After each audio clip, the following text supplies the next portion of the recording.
Sheldon, can I ask you a question? Of course. You ever gonna sleep with Amy? That's awfully personal. We don't ask Sheldon things like that. Maybe you don't, I do. What's the deal? In The Big Bang Theory, Sheldon can spend hours explaining quantum mechanics.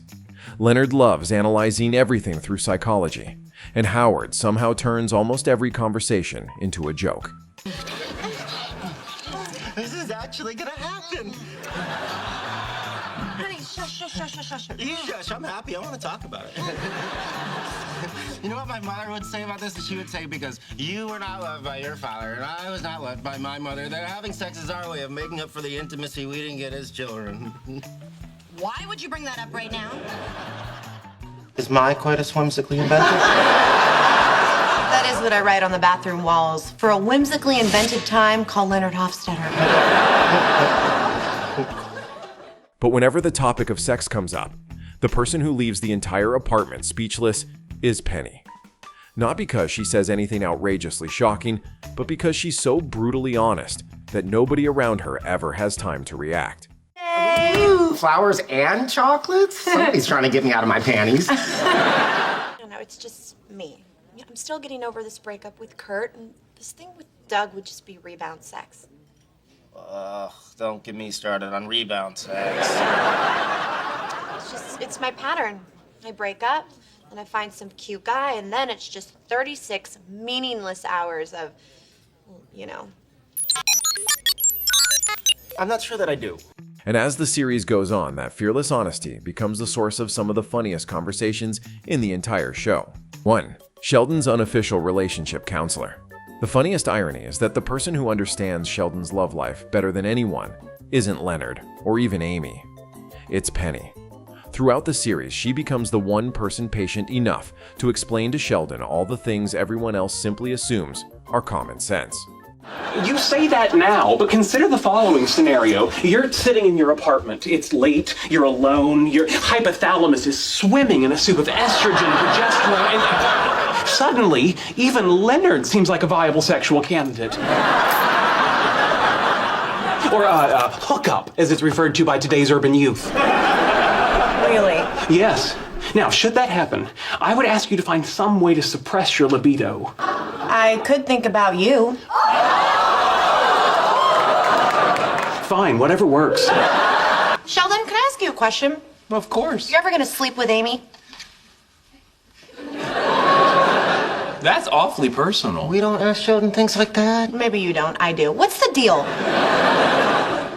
right, come on, be serious. Look, you guys have been going out a long time. She would clearly like to have a physical relationship with you. So what are you doing? All right, we're down the rabbit hole. What are you doing? So whenever Sheldon brings up his relationship with Amy, Penny skips the awkwardness entirely and asks the question the audience is already thinking. When are you two actually going to take the next step? Oh, honey, did your mom not have the talk with you? You know, when your private parts started growing? I'm quite aware of the way humans usually reproduce, which is messy, unsanitary, and based on living next to you for 3 years, involves loud and unnecessary appeals to a deity. Oh, God. Yes, exactly. Okay, I have a question. Yes, Penny. You don't even like people touching you. How are you gonna have sex? Why on earth would we have sex? Okay, hang on. Are you saying someday you and Amy might actually get physical? It's a possibility.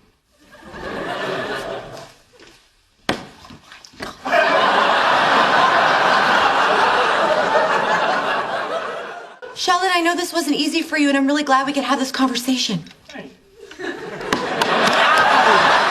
The hilarious part is that Sheldon answers every one of those questions with complete sincerity. The contrast between Penny's practical outlook and Sheldon's relentlessly logical mind creates one unforgettable moment after another. Okay. Let's just recap our options, right? We've got harp thing, sheep thing, Wow thing.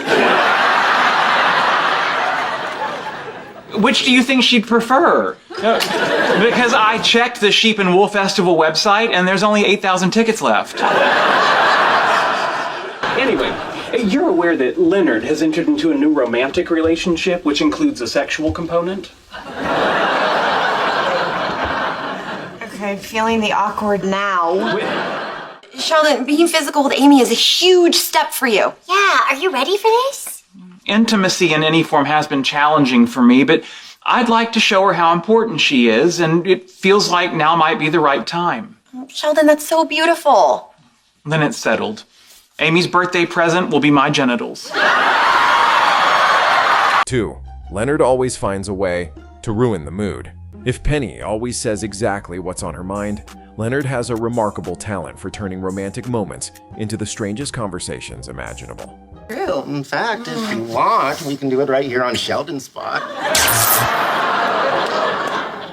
That is the least sexy thing anyone's ever said to me. How about that? Finally caught a break. You know how they say when friends have sex, it can get weird? Sure. Why does it have to get weird? I don't know. We were friends, and now we're more than friends. And we're whatever this is. But why label it, right? I mean, it is what it is. And Leonard? yeah? It's weird. Totally.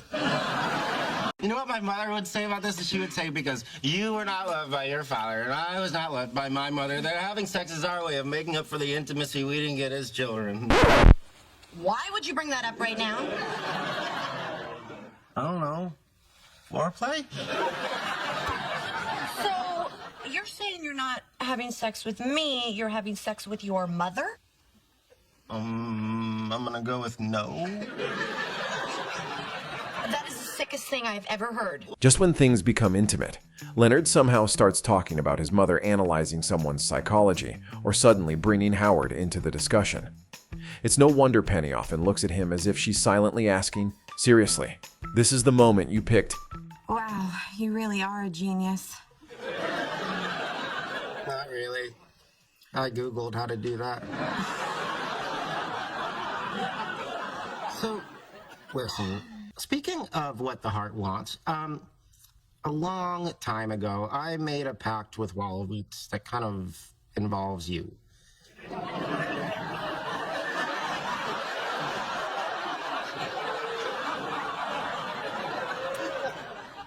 Okay.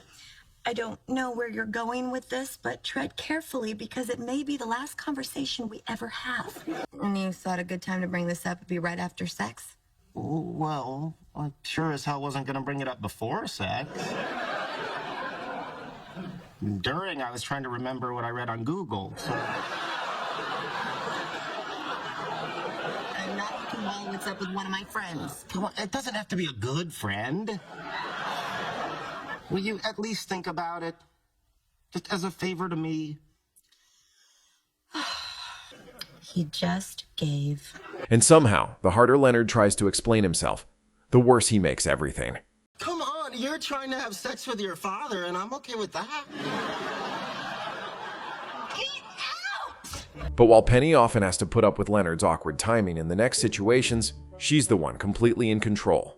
3. When Penny takes charge. From the very beginning of the series, Penny is far more confident than the guys when it comes to relationships.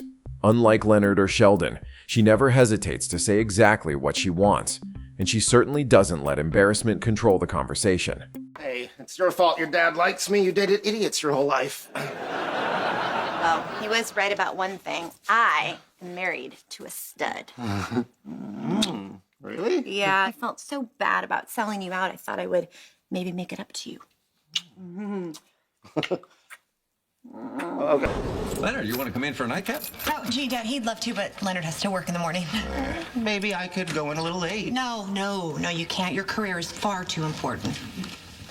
Oh, good night, honey. Good night. I love you. I love you too. The funniest part is that Penny absolutely loves teasing Leonard at the moments when he's already at his most uncomfortable.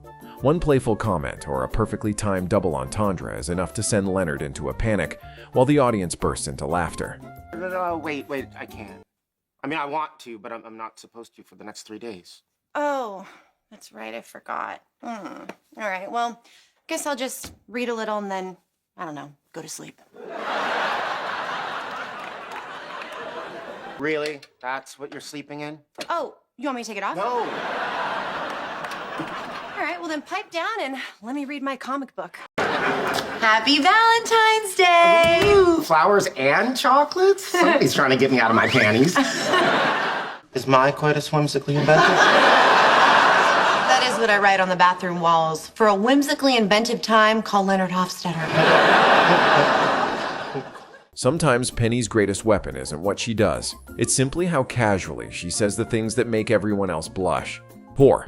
The past that shaped her perspective. Before moving into the apartment across from Sheldon and Leonard, Penny had already been through her share of disappointing relationships, along with years of struggling to make it as an actress in Los Angeles. I did. He said he'll get here when he gets here. And you're frustrated because he phrased his reply in the form of a meaningless tautology? No! I am frustrated because I am a failure at everything and my breath smells like flies! Would you prefer to wait in our apartment? No, Sheldon, I'd rather sit on this freezing cold floor sobbing like a 3-year-old. All right, then. For God's sake. Just when I think I've gotten the hang of sarcasm. The show often turns those stories into jokes. But if you look a little closer, they're also the reason Penny approaches love and relationships far more realistically than anyone else in the group. I'm still getting over this breakup with Kurt, and this thing with Doug would just be rebound sex. Ugh, don't get me started on rebound sex. It's my pattern. I break up, and I find some cute guy, and then it's just 36 meaningless hours of, you know. I'm not sure that I do. You know, I have been in LA for almost 2 years now, and I haven't gotten a single acting job. I've accomplished nothing. Haven't gotten a raise at work. Haven't even had sex in 6 months. And just now, when I was walking up those stairs, a fly flew in my mouth, and I ate it. 5. The secrets Penny wishes everyone would forget. One of the Big Bang Theory's funniest running jokes is that nobody is ever allowed to escape their past. From a romantic getaway ending with a broken chair to Sheldon's old bedroom unexpectedly serving a very different purpose to Penny's low-budget movie that she desperately hopes nobody will ever mention again. Every embarrassing secret eventually comes back to haunt someone. Besides, I do romantic things for you all the time. Can you even name one romantic thing you've done for me? I can name tons. Sex doesn't count. Oh. I bet they had to throw out that rocking chair. Yeah, I can be romantic if I want to. It's fine. And somehow, every time Penny thinks she's successfully changed the subject, someone, usually Sheldon, innocently drags the conversation right back where she least wants it to go. Okay, look, here's something people do not know about me. When I first moved out to LA, I did a topless scene in a low-budget horror movie about a killer gorilla. Oh, after I did it, I felt so ashamed. Thankfully, that thing never came out. Thank you. How about a hug? How about a hearty handshake? Come on.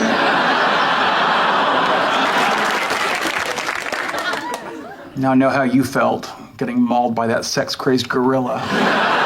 What makes Penny such a memorable character has never been the bold things she says.